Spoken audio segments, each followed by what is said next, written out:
We were standing watching what was going on. The chief planner... 31 disturbing TV moments, 7 levels. This is the Disturbing TV Moments Iceberg. I've put together this list myself, and we'll start with the weird and well-known incidents and slowly descend into the most troubling footage ever broadcast. Let's start at the tip of the iceberg. Level 1. Nasubi. In 1998, Tomoaki Hamatsu agreed to take part in a Japanese reality TV show called A Life in Prizes that would become one of the most controversial, disturbing, and ethically questionable experiments in television history. Tomoaki was an aspiring comedian selected through an open audition and led to believe he was participating in a challenge that wouldn't be widely broadcast, but could lead to other career opportunities. He was taken to a small, empty apartment, stripped naked, and given only a pen, blank postcards, and magazines. He was tasked to survive solely on prizes won through magazine sweepstakes until he accumulated 1 million yen worth of winnings. That's about $10,000. But what Tomoaki didn't know was that his entire experience was being filmed and broadcast to over 15 million viewers every single week. For the next 15 months, he lived in total isolation with no clothes, limited food, and minimal human contact. Viewers came to love him. His constant nudity led the network to cover his intimate area with an eggplant, which the Japanese called Nasubi, his new nickname. Nasubi's struggle for survival was both fascinating and horrifying. He would go weeks without proper food, resorting to eating dog food and uncooked rice. And no matter how hard he tried, he never won any substantial clothing, leaving him naked throughout the ordeal.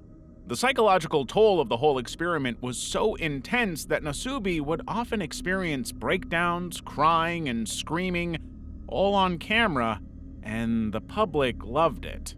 Nasubi became so popular that the show's producers had to move him between different locations to prevent fans from discovering his whereabouts and ruining the entire experiment. But the show's most disturbing moment came when Nasubi finally reached his goal. Nasubi was flown to Korea, then back to Japan, where he was suddenly revealed to a live studio audience, still naked and disoriented. The shock of this revelation and the realization that millions had been watching him suffer was overwhelming for him. The whole ordeal had lasting effects on Nasubi's mental and physical health, including hair loss, body aches, and insomnia. But somehow, despite the trauma, Nasubi has since found purpose in helping victims of the 2011 Fukushima disaster and even climbing Mount Everest. Siegfried and Roy. On October 3, 2003, during a regular TV performance at the Mirage in Las Vegas, Roy Horn of the famous Siegfried and Roy double act was attacked by a 400-pound white tiger named Manticore in front of a packed-out audience. And it just happened to be Roy's 59th birthday to boot.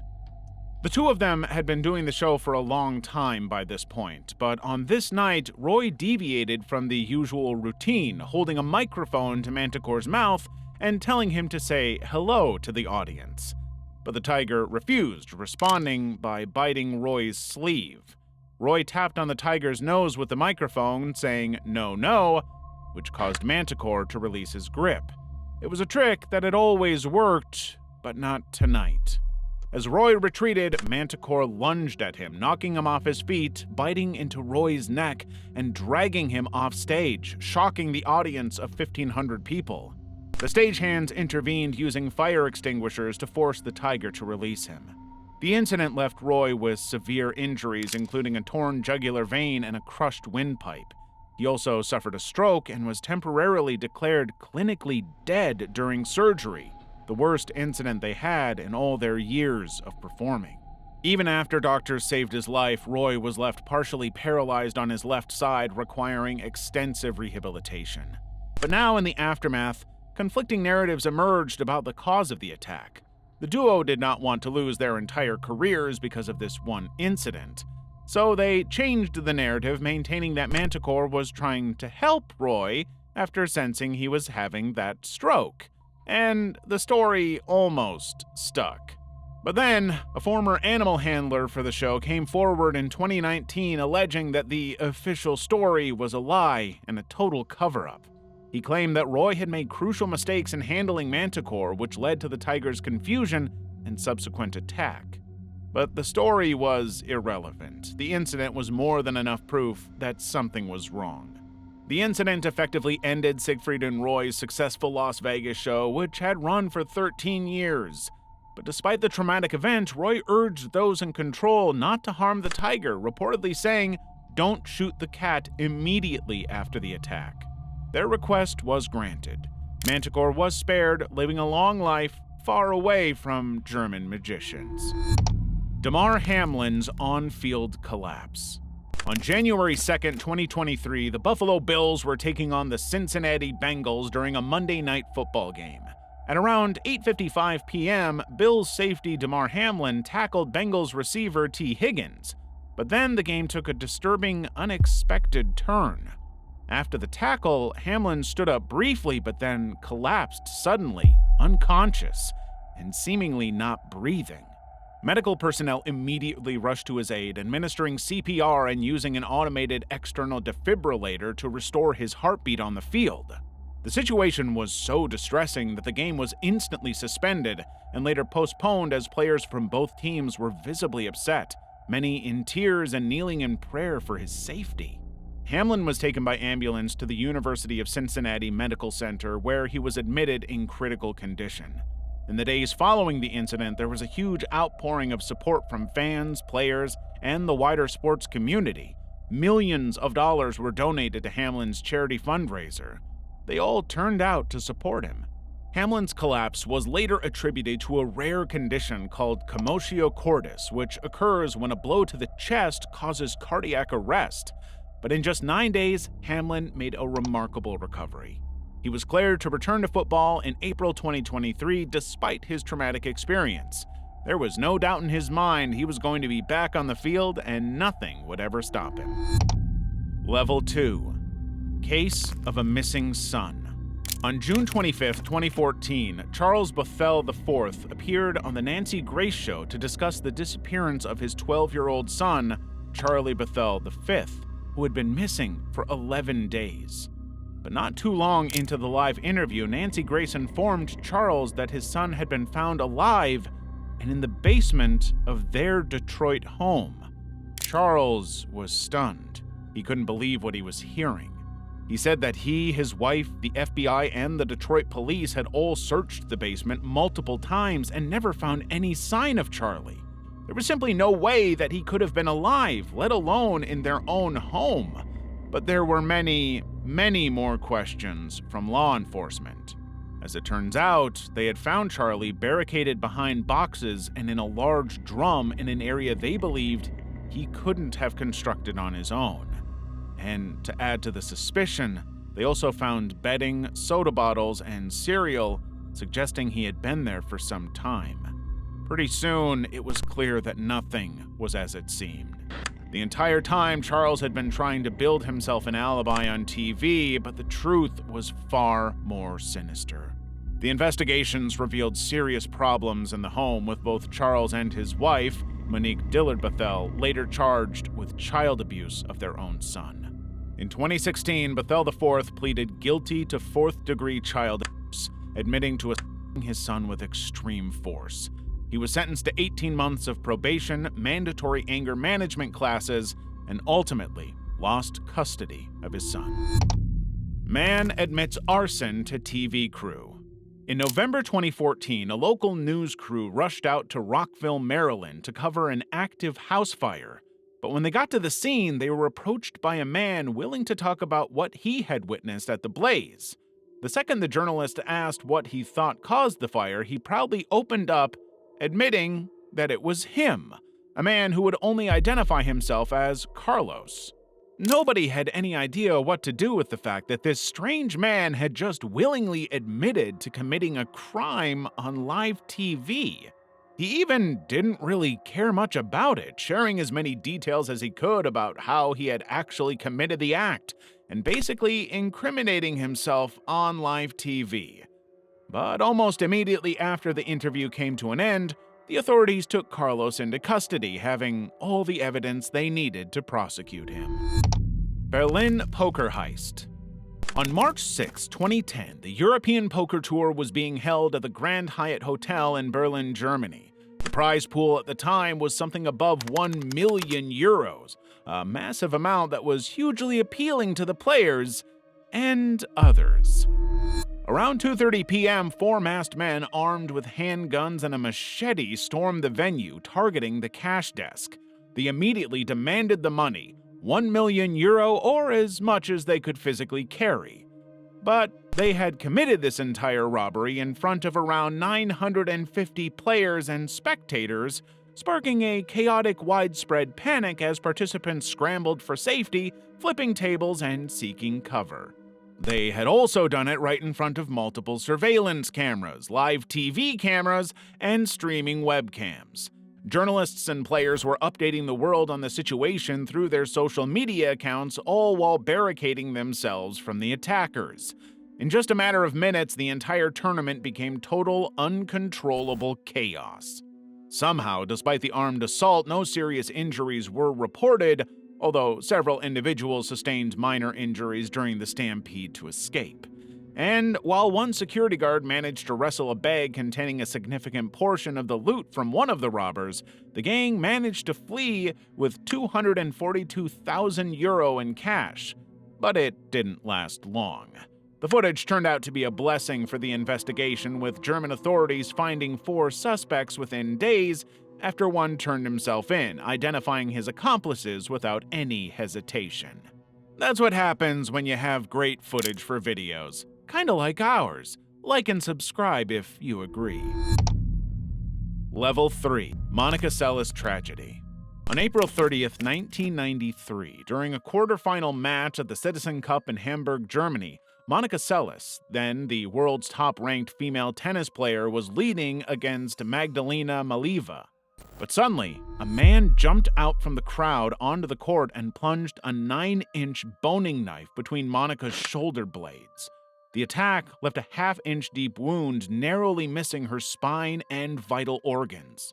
The attacker, Günter Parsche, was an obsessed fan of Monica's rival, Steffi Graf, and his motive was very simple and easy to identify. He wanted to incapacitate Monica so that Graf could regain the world #1 ranking. Although Monica's physical injuries healed within weeks, the psychological trauma lasted much, much longer. She took a 2-year hiatus from professional tennis, struggling with depression and an eating disorder. The incident not only disrupted Monica's career at its peak, but it also raised serious questions about player security in tennis. And the tennis community's response to the incident was mixed. A vote among top players rejected the proposal to freeze Monica's #1 ranking during her absence, with only one player abstaining from the vote. Monica eventually returned to tennis in 1995 and won the 1996 Australian Open. However, she was never able to fully recapture her pre-attack form. The incident remains one of the darkest moments in tennis history, dramatically altering the trajectory of what many believe could have been one of the greatest careers in women's tennis. As for Günter, he received only a 2-year suspended sentence due to psychological issues, serving no jail time despite his very public assault. Xuxa Park Fire. On January 11, 2001, popular Brazilian children's television show Xuxa Park was shooting at a production stage in Rio de Janeiro. The host, Xuxa Meneghel, was performing the show's closing musical number with her dancers when a small fire started in the set's mechanical spaceship, a prop through which Xuxa typically entered and exited the stage. Initially, nobody noticed, but the fire quickly grew out of control, engulfing the entire set within minutes. The studio audience, consisting of about 300 people, mostly children, had to be evacuated rapidly. Miraculously, there were no fatalities, but 26 people were injured, 7 of them in critical condition. Their injuries ranged from smoke inhalation to severe burns. The whole event was captured on video as cameras continued to record, even as technicians fled the scene. This footage was later broadcast on Brazilian news programs, shocking viewers across the country with how close it came to serious tragedy. As for what caused the fire, it turned out to be an electrical short circuit in the spaceship prop. But the incident exposed several safety issues on the set, including locked emergency exits and the presence of highly combustible materials. The stage was simply a disaster waiting to happen. Xuxa herself escaped physical harm, but suffered significant psychological trauma from the incident. For the next few months, she frequently visited the injured victims and their families in the hospital during their recovery, but the show would never come back. As a result of the fire, Xuxa Park was initially put on hiatus and then ultimately canceled. 8 episodes that had been pre-recorded were never aired out of respect for the victims of the tragedy. The last episode of Xuxa Park to be broadcast aired on January 6, 2001, just days before the fire. Padre Adalir de Carli balloon fight. On April 20th, 2008, Padre Adalir Antonio de Carli, a 41-year-old Brazilian Catholic priest, took off from Paranagua at 1 p.m., strapped to a chair attached to 1,000 helium-filled balloons. De Carli was attempting to break the 19-hour record for the longest flight using party balloons, raising funds for a spiritual rest stop for truckers in Paranagua. Just 3 months earlier, he had managed to complete a similar flight with balloons, proving he could do it. Now he was equipped with survival gear, including a parachute, GPS device, satellite phone, and 5 days' worth of supplies in case something went seriously wrong. As he launched into the air, TV crews came out in great enthusiasm to see the big moment, convinced they were about to watch history unfold. But despite his preparation and previous experiments, de Carli encountered difficulties almost immediately. When he reached an altitude of 5,800 meters, nearly twice his expected height, de Carli struggled to use his GPS device and was blown off course by strong winds. His last communication with authorities came at 8:45 p.m. when he was approximately 30 miles off the coast. In this final contact, de Carli reported feeling very cold but claimed he was fine. He was confident he would make it to his destination, but he never did. Search and rescue efforts were launched by the Brazilian Navy and Air Force, but were called off after 9 days when the chances of finding the priest alive were deemed very remote. Tragically, on July 4, 2008, the remnants of popped balloons and the lower half of a human body were discovered floating in the ocean about 100 kilometers from Macaé. DNA tests later confirmed the remains belonged to Padre de Carli, who had tragically died in his efforts. The priest's ambitious flight and subsequent disappearance captured international attention, with people stunned by what he had done. Despite the tragic outcome, de Carli never lost sight of his adventurous spirit and his big goal to inspire people. Gary Plauché Incident. It was March 16, 1984, and at the Baton Rouge Metropolitan Airport in Louisiana, Jeffrey Doucette was being escorted to his flight by police. Jeffrey was a 25-year-old karate instructor who was best known for kidnapping and Jody. But as he and the officers passed by a bank of payphones, a man in a baseball cap and sunglasses pulled out a .38 revolver from his boot and fired a single shot at close range, hitting Doucette right in the head. The entire event was captured on camera by a local news crew. Jeffrey fell into a coma and died the very next day, but as for the shooter, it turned out that this was none other than Leon Gary Plauché, the father of the boy who had been abducted. Leon had been tipped off about the arrival and planned the whole thing out carefully, determined to get justice for his son, and he believed he had done it. He was initially charged with second-degree murder, but eventually pleaded no contest to manslaughter.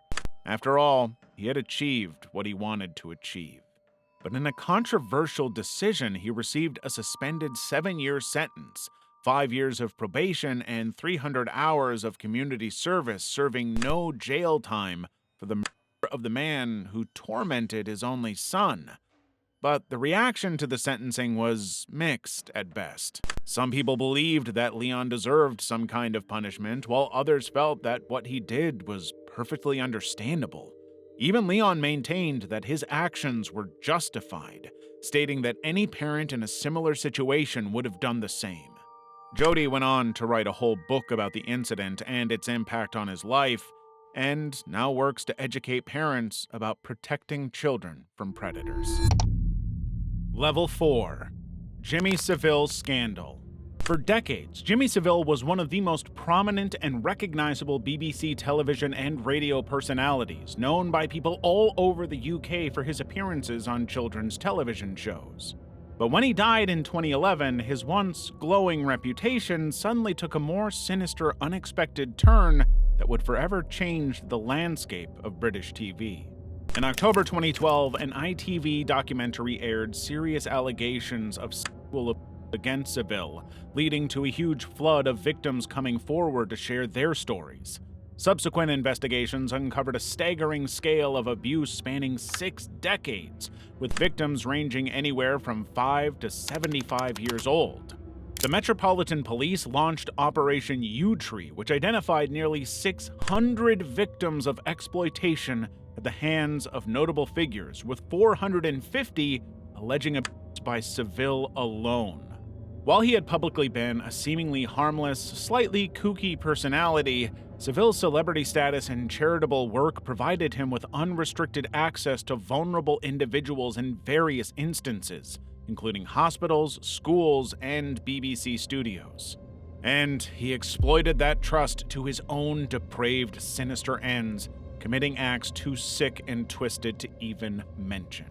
The scandal exposed systemic failures in multiple institutions. The BBC, NHS, and other organizations were criticized for their inability to prevent or address Savile's crimes. In fact, reports revealed that complaints had been made over the years, but they were either ignored or dismissed, largely due to Savile's reputation as a popular entertainer. Everybody wanted to be associated with him, which meant they could overlook the more depraved allegations made. He put his hand straight up my nightdress, and we weren't allowed to wear pants.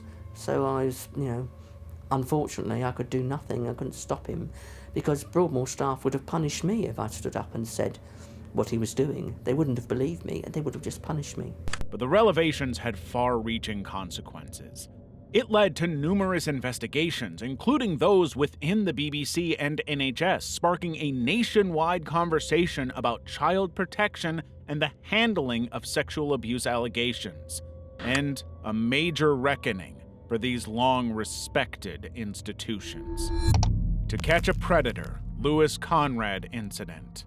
In November 2006, Lewis William Conrad Jr., a 56-year-old assistant district attorney in Texas, became the latest target of a popular NBC show, To Catch a Predator.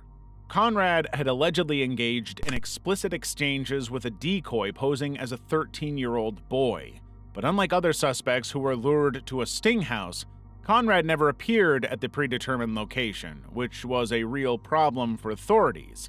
They would have to go get him some other way, by force.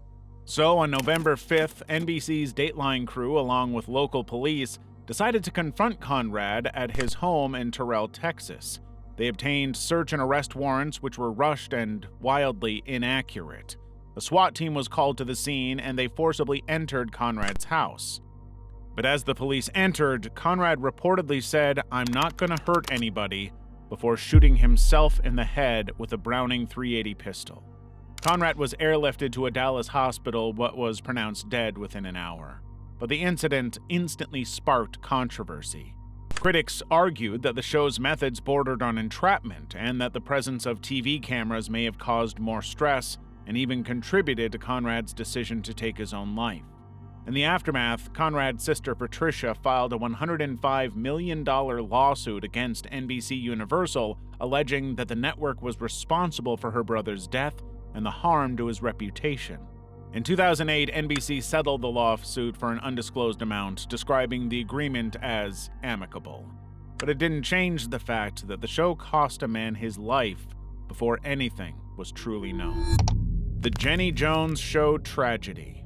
On March 6, 1995, Jonathan Schmitz, a 24-year-old man from Michigan, appeared on The Jenny Jones Show for a segment all about secret crushes.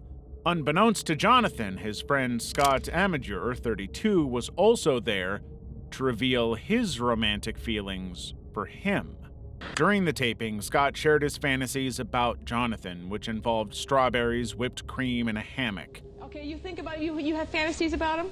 I've had a couple, yeah. Yeah, you had when he was under the car, you had a fantasy about him. Yeah, something to do with like brake oil, line snapping, and I think Scott. Jonathan, who identified as heterosexual, appeared visibly uncomfortable but tried to laugh it off. But the show was never actually aired due to the tragic events that followed. Just 3 days after the taping, on March 9, 1995, Jonathan found a suggestive note from Scott at his home. It clearly showed Jonathan that Scott had not moved beyond his crush. Enraged and humiliated, Jonathan purchased a shotgun, drove to Scott's mobile home in Lake Orion, Michigan, and confronted him. After confirming that Scott had left the note, Jonathan shot him twice in the chest, killing him instantly. Immediately after the shooting, Jonathan called 911 to confess, telling the authorities that the embarrassment from the television exposure was his sole and only motive. Ma'am, I think I just shot a man. Okay, why did you do that?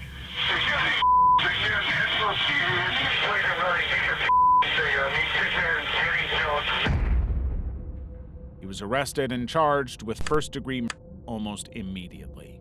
When the case went to trial, Jonathan's defense team argued that he suffered from bipolar disorder and Graves' disease, but also leaned into the controversial gay panic defense.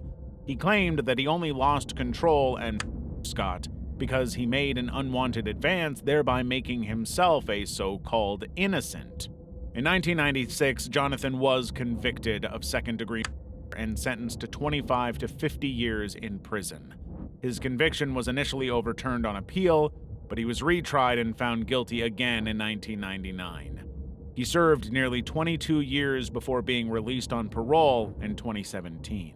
Scott's family sued the Jenny Jones Show for wrongful death, initially winning a $25 million judgment, but because the show had no responsibility for what happened after the shoot, this was later overturned on appeal. Dimebag Darrell tragedy. On December 8, 2004, people packed in to the El Rosa Villa nightclub in Columbus, Ohio to see a live performance by Damage Plan, a popular band featuring legendary Pantera guitarist Dimebag Darrell Abbott. But as Damage Plan began their set, 25-year-old Nathan Gale, a former Marine, rushed onto the stage armed with a 9mm Beretta handgun. Gale targeted Abbott, shooting him multiple times in the head at point-blank range, killing him instantly. The attack only continued as Gale fired upon other people present at the venue, all innocents. In the chaos that ensued, 3 more individuals lost their lives, with several others wounded in the totally unprovoked attack. The rampage lasted approximately 5 minutes before Columbus police officer James Neigemeyer arrived on the scene. Neigemeyer, responding without backup, fired a single shot from his 12-gauge shotgun, killing Gale and ending the assault. But even today, the motive behind Gale's actions remains inconclusive, though some speculated it might have been related to Pantera's breakup or possible mental health issues. It's believed he might have been suffering from paranoid schizophrenia. The tragedy sent shockwaves through the music world, particularly the metal community. Thousands attended Abbott's public memorial, with Eddie Van Halen donating his iconic Bumblebee guitar to be buried with Abbott. 20 years later, Dimebag Darrell's legacy continues to be celebrated by fans and fellow musicians alike, but the incident forever changed the dynamic between performers and audience members in the metal world. Albert Dryden shooting. In 1991, Albert Dryden, a former steelworker, built a bungalow on his rural property in County Durham, England, without obtaining proper planning permission. For the next 3 years, he would find himself in the middle of an unending legal dispute with the Derwenside District Council, a dispute that Albert ultimately lost. On June 20th, 1991, council officials, including planning officer Harry Collinson, arrived at Dryden's property to enforce a demolition order. But this was no ordinary visit. BBC television crews were filming the event for the regional news program Look North. They had no idea of how deadly this was about to get. After the initial enforcing of the order failed, Albert grabbed a .455 Webley Mark VI revolver. Harry, seemingly unaware of the imminent danger this man posed, asked the camera crew to get a shot of Albert's gun. Before they could, Albert fired, shooting Harry in the chest at point-blank range. In the ensuing chaos, Albert continued firing, wounding a BBC reporter in the arm and a police constable in the butt. We were standing watching what was going on. The chief planner was trying to persuade the chap to move out the way and let the digger go in. And then a shot rang out, the chief planner fell to the ground, and I felt a shot in the arm, and I've clearly been shot here in the arm. He also attempted to shoot a council's solicitor, all to put an end to the opposition to his bungalow. The shocking murder was captured on camera and broadcast on live television, making it one of the most notorious crimes ever to hit Northeast England. The ensuing standoff lasted no time at all. Albert was outnumbered and outgunned against the armed police, reluctantly surrendering himself. During his trial in 1992, the jury rejected his defense overwhelmingly, finding him guilty of murder, attempted murder, and wounding with intent. Albert was sentenced to life imprisonment. After serving 26 years in prison, Albert suffered a stroke and was released on compassionate grounds in 2017. He spent his final months in a care home where he died on September 15, 2018, at the age of 78. Level 5. Pizza Bomber Heist. Brian Wells. On October 28, 2003, Brian Wells, a 46-year-old pizza delivery man, walked into a PNC bank in Erie, Pennsylvania wearing a collar bomb. He handed the teller a note which explained that if he was not given $250,000, the bomb would detonate and he would die. But Brian left with only $8,702 and was quickly apprehended by police on the way out. There was no question that the heist had been a resounding disaster. Only, Brian was seemingly not part of any heist. He told the police that he had been forced to commit the robbery by 3 black men who had attached the bomb to his neck. But as he sat handcuffed in a parking lot waiting for the bomb squad to remove it, the device started ticking. As the police ran, Brian began to panic and freak out until the device detonated, killing him instantly.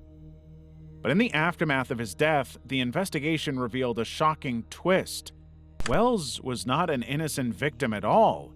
He was an active participant in the plot. The authorities discovered that the heist was part of a grander and more complicated plan. The masterminds didn't care about the money from the heist. It would simply be used to pay for a hitman. The real goal was to murder the father of one of the masterminds, all to claim an inheritance. The plot was overly complicated, involving a scavenger hunt with a series of timed tasks that Wells was supposed to complete to defuse the bomb. However, it was later determined that the bomb could never have been safely removed, making Wells' survival impossible. He was nothing more than an expendable distraction. The case took years to unravel, complicated by the deaths of key witnesses and the mental health issues of some conspirators. But eventually in 2008, the other masterminds were sentenced to 45 years in prison or a life sentence plus 30 years. The San Diego Tank Rampage. On May 17, 1995, Sean Timothy Nelson, a 35-year-old U.S. Army veteran, finally hit his breaking point. Sean had been struggling with financial difficulties, substance abuse, and personal setbacks for years. And no matter how hard he tried, he could not get back on his feet. So, at 6:30 p.m., Sean entered the California Army National Guard Armory looking for something he could use to express his frustrations.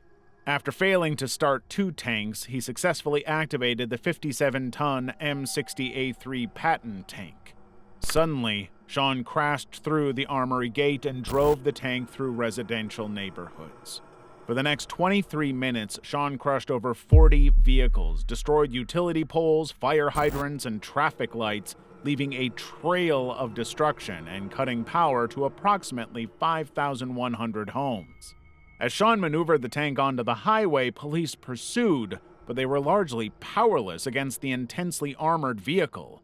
The chase was captured live by news helicopters, creating a surreal scene reminiscent of a war zone as a tank rolled its way along a public highway. But the rampage came to an end when Sean attempted to cross into the northbound lanes of SR 163. The tank had been unstoppable up to this point, but it became stuck on a concrete median barrier, losing one of its tracks. 4 police officers climbed onto the immobilized tank and opened the hatch using bolt cutters, finally getting the man who caused untold damage on the city. But when Sean refused to surrender and continued trying to free the tank, one officer leaned in and fired a shot, striking Nelson in the neck. Sean was extracted from the tank and taken to Sharp Memorial Hospital, where he later died from his injuries. Remarkably, despite the extensive property damage estimated at $149,201, equivalent to $289,855 in 2023, Sean was the only fatality in the incident. But the city now had to reckon with how easy it was for a totally unhinged man to steal a tank from a U.S. armory. Lauren Giddings. On June 30th, 2011, the torso of Lauren Teresa Giddings, a 27-year-old law school graduate, was discovered in a trash can outside her apartment complex in Macon, Georgia. Not long afterwards, the rest of her remains were discarded in a dumpster on the Mercer University campus where she had attended law school. Someone had it out for Lauren, but the question of who was harder to explain. The case immediately hit the news coverage, with her neighbor and former classmate Stephen Mark McDaniel discovering on camera that Lauren's remains had been found. Yeah, Lauren was my neighbor. We're just trying to find out where she is at this point. I mean, no one has seen her since Saturday. I mean, the last time anyone heard from her was an email that she sent out, and no one's heard from her since. But his strange calmness was deeply concerning for many, who immediately grew suspicious. As the investigation progressed, crucial evidence emerged. Police found a hacksaw with traces of blood in the apartment complex's maintenance closet. And in Stephen's apartment, they discovered packaging for the exact same type of hacksaw, stolen underwear belonging to Lauren, and keys that gave him access to both the maintenance room and Lauren's apartment. There was no doubt that Stephen did it, but how? In the early hours of that fateful Sunday, Stephen used a master key to enter Lauren's apartment. Wearing a mask and gloves, he strangled her to death in her bedroom. The following day, he dismembered her body in the bathroom using a hacksaw and littered the pieces on the campus they shared. His motive was simply that he wanted to commit the perfect murder, targeting the woman who had once rejected his romantic advances.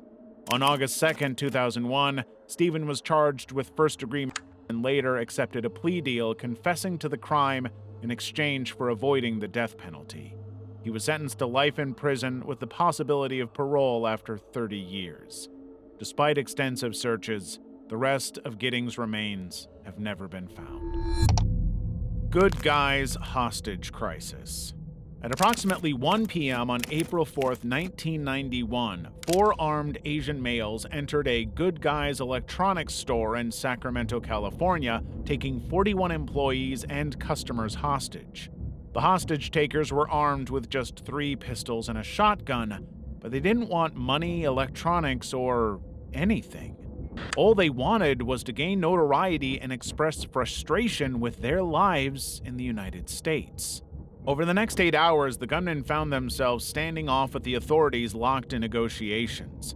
They made various demands, including millions of dollars, bulletproof vests, a helicopter to Thailand, and even 1,000-year-old ginseng roots.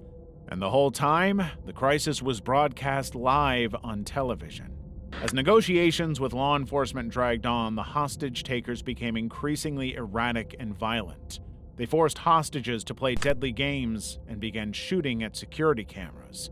But the situation hit a new level when they shot 2 hostages in the leg, prompting law enforcement to plan a full-scale assault. At approximately 9:51 p.m., after one of the gunmen began executing bound hostages, the Sacramento County Sheriff's Department Special Enforcement Detail stormed the store. In the ensuing chaos, 3 hostages and 3 of the 4 hostage takers were killed. The 4th gunman was captured, and 14 additional hostages were injured in the chaos. To this day, the Good Guys hostage crisis remains the largest hostage rescue operation in U.S. history and serves as a case study for law enforcement agencies in managing complex hostage situations. Space Shuttle Challenger crash. On January 28, 1986, NASA was ready to make history once again. The Space Shuttle Challenger would be heading into space, and for the first time, NASA was sending a civilian, a schoolteacher named Krista McAleef. The coverage was more extensive than usual, with people all over the world tuning in to watch history being made. But at 11:39 a.m., just 73 seconds after liftoff from Cape Canaveral, Florida, the shuttle suddenly exploded, disintegrating over the Atlantic Ocean, resulting in the deaths of all 7 crew members aboard. What should have been a joyous day became an unrelenting tragedy. The cause of the disaster was traced to the failure of 2 rubber O-rings that sealed a joint between the 2 lower segments of the right solid rocket booster. The unusual cold temperature on the launch day, around -7 degrees Celsius, had stiffened the O-rings, reducing their ability to seal properly. As the Challenger ascended, hot pressurized gases from within the booster leaked through the failed seal. Soon after, a flame plume had formed, eventually burning through the attachment connecting the booster to the external tank. By 73 seconds into the flight, the right booster separated entirely, causing the shuttle to veer off course. The sudden change in trajectory subjected Challenger to aerodynamic forces it wasn't designed to withstand. The whole thing went up in a fireball. Contrary to initial beliefs, the crew cabin remained intact after the breakup. It continued to ascend, reaching an altitude of about 19 kilometers before falling back to Earth. But the cabin impacted the ocean's surface at approximately 333 kilometers per hour, instantly killing any crew members who may have survived the initial breakup. The Challenger disaster led to a 32-month hiatus in the shuttle program and prompted a thorough review of NASA's safety culture and decision-making processes. Level 6. The disappearance of Lai Hui Li. On July 6, 2020, Lai Hui Li, a 53-year-old woman from Hangzhou, China, was reported missing by her husband, Shu. He was devastated, offering a reward of 100,000 yuan for information about his wife's whereabouts and participating in multiple television interviews pleading for help in finding her. Police conducted an extensive search, reviewing over 6,000 hours of surveillance footage and interviewing residents in 379 households within the couple's residential complex. And yet, despite these efforts, there was no trace of Lai ever leaving the premises. With nowhere else to look, investigators made the grim decision to drain the community's septic tank. Inside, they found traces of human tissue, and when they ran the DNA, they found that it was directly linked to Lai herself.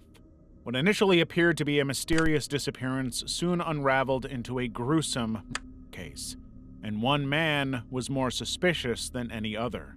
On July 23, 2020, Shu was arrested. He confessed to the murder almost immediately, but the details that emerged were horrifying. According to prosecutors, on the night of July 4th, Shu drugged Lai's milk with sleeping pills, suffocating her with a pillow and then dismembering her body in the bathroom. He disposed of the remains by flushing some parts down the toilet and discarding others in the garbage. The motive for the crime was reportedly rooted in ongoing family conflicts, including disagreements over property ownership and their daughter's education.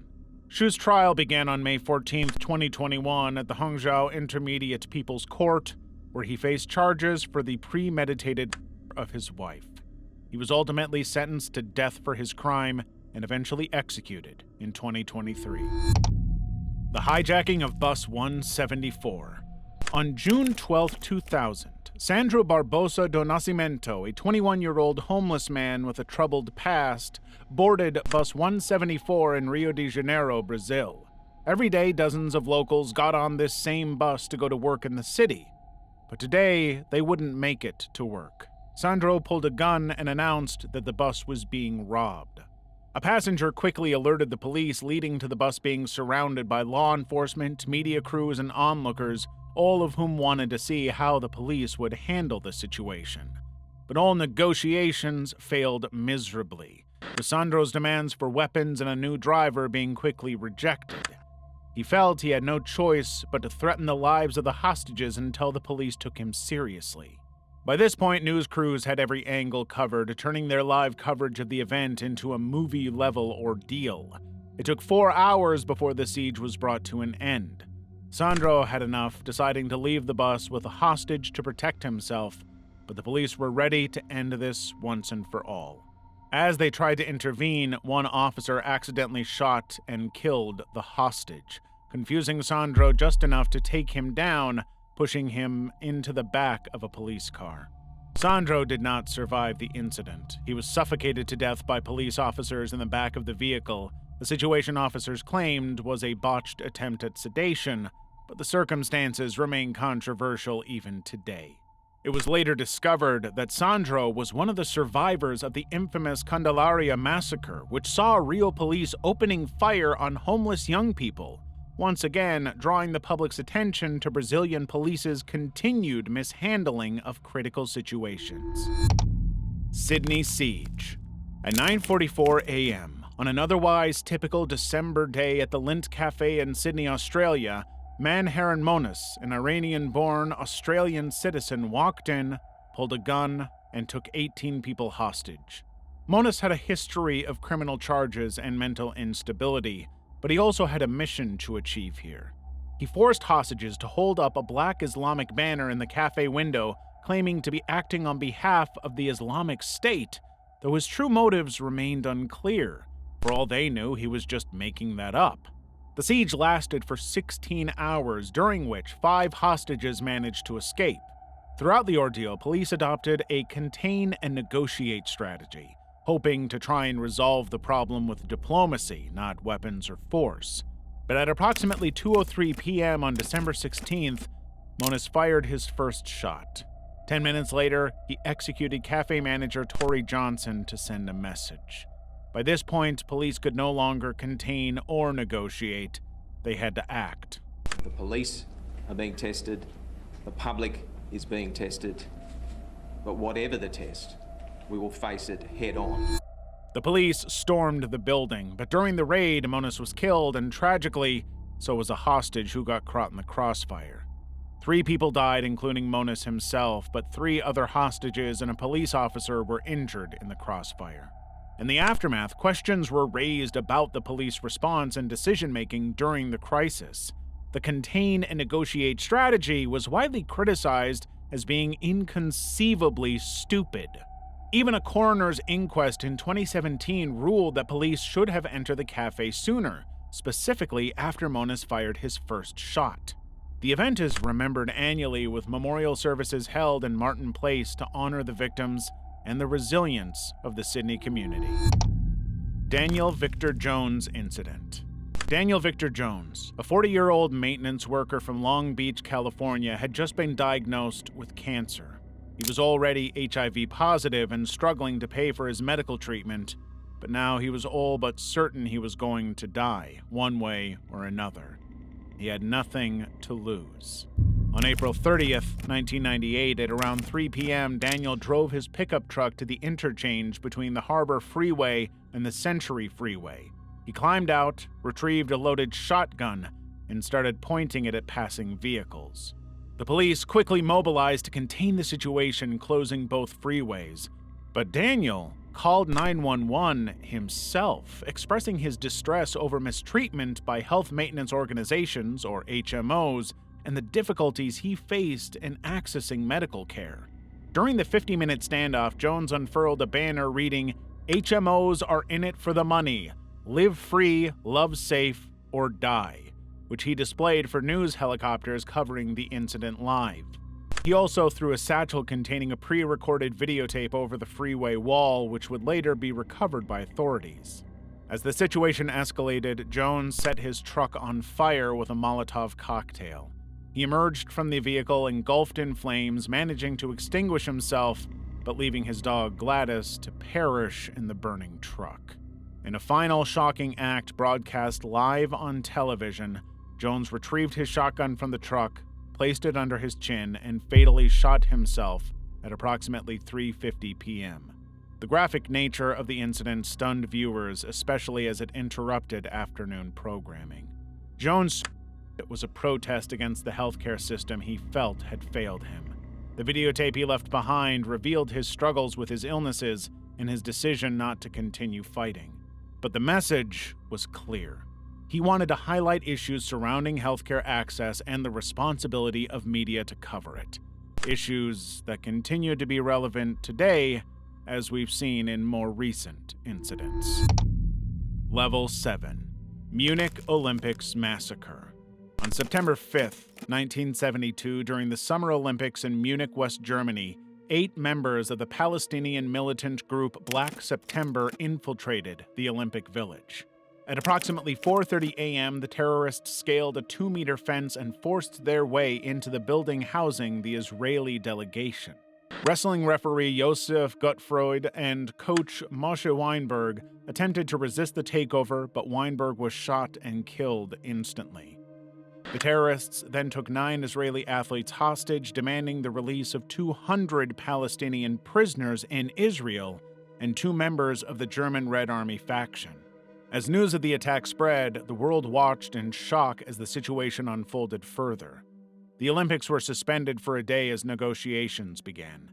In addition to the Palestinian release, the terrorists demanded safe passage to Cairo with their hostages.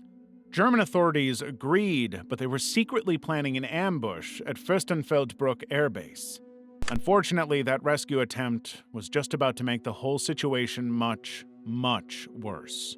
The German snipers were inexperienced and ill-equipped, and there was a lack of proper coordination across the board. When the helicopters carrying the terrorists and hostages arrived at the airbase, a shootout ensued. Realizing they had been tricked, the terrorists opened fire. In the chaos that followed, all 9 Israeli hostages were killed, a German police officer lost his life, and 5 of the 8 terrorists were killed while 3 were captured. The tragic event ended around 12:30 a.m. on September 6th, after lasting nearly 20 hours. The Munich massacre marked the first time a global audience witnessed a terrorist attack unfold on live television, and forced the Olympics to improve its security. North Hollywood Bank Shootout. On February 28, 1997, in Los Angeles, California, 2 heavily armed bank robbers, Larry Eugene Phillips Jr.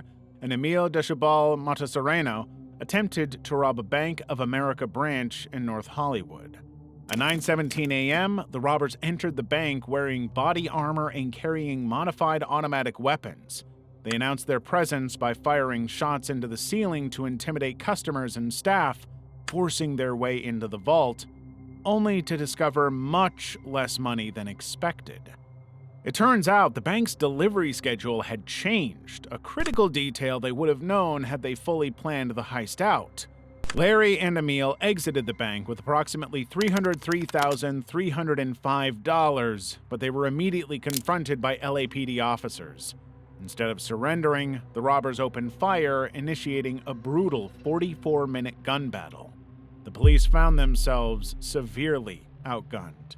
The robbers' weapons could fire up to 10 rounds per second, easily penetrating police vehicles and body armor, and the officers, armed primarily with handguns, struggled to contain the situation.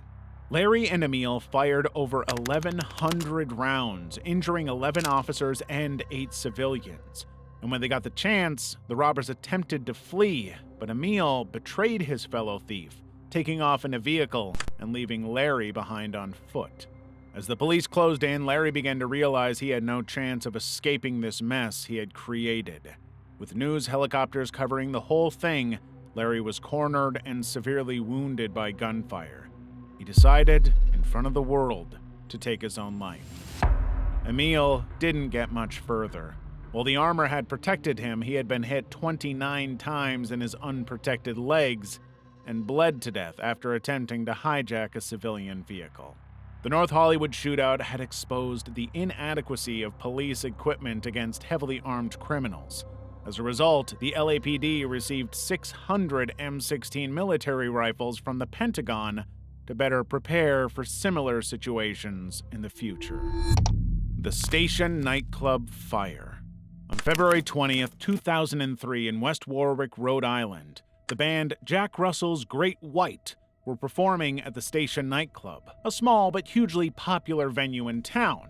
But before they ended their first song, the situation turned deadly. Pyrotechnics used as part of the band's act ignited flammable acoustic foam lining the walls and ceiling near the stage. Within seconds, the flames spread rapidly all across the ceiling and walls. Initially, much of the audience thought the fire was part of the show, but panic quickly ensued as the situation worsened. Smoke was visible at exit doorways within a minute, and flames broke through the roof in less than 5. The nightclub, which lacked a sprinkler system, became engulfed in flames in just 6 minutes. And despite having 4 exits, most patrons attempted to escape through the main entrance, creating a deadly bottleneck. The narrow hallway leading to that one exit became blocked as people desperately pushed to get out, resulting in numerous deaths and injuries. It just so happened that a cameraman for a local TV news company was doing a report on the club's safety protocols that night and captured the entire ordeal. Firefighters arrived quickly, but the fire's rapid spread made rescue efforts extremely challenging, with the building's partial roof collapse making it even harder to do anything to save those involved. 100 people died, with another 230 seriously injured. In the aftermath, investigations revealed multiple factors contributing to the high death toll. The use of flammable foam, lack of sprinklers, overcrowding with 462 people crammed into a space licensed for 404, limited and poorly designed exits, and inadequate emergency response planning. The tragedy led to a lot of legal consequences and prompted changes in fire safety regulations. The nightclub owners and the band's tour manager faced criminal charges, and civil lawsuits resulted in millions of dollars in settlement.